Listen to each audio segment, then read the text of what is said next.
This is your weekly update for the greater Portland, Maine area. These are closed sales in the last 7 days, median numbers.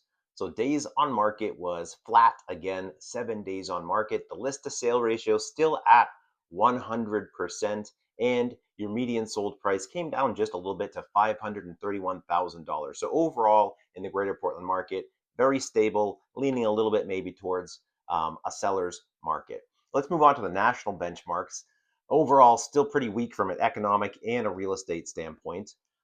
Your 30-year average fixed interest rate came in at 6.49%, up a little bit.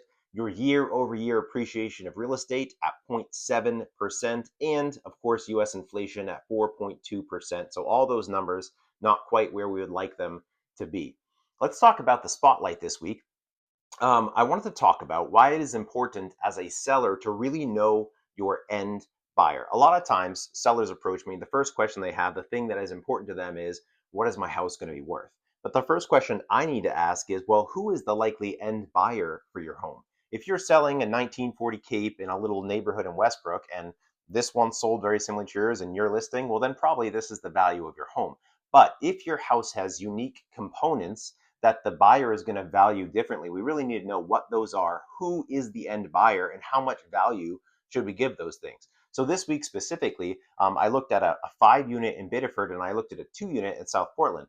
The 5 unit in Biddeford, I put a ton of weight on the economic perspective. So how much money did this property make, and therefore what is it going to be worth? Because that's what a commercial lender is going to look at, and that's what an investor, the likely buyer, is going to look at, the income perspective.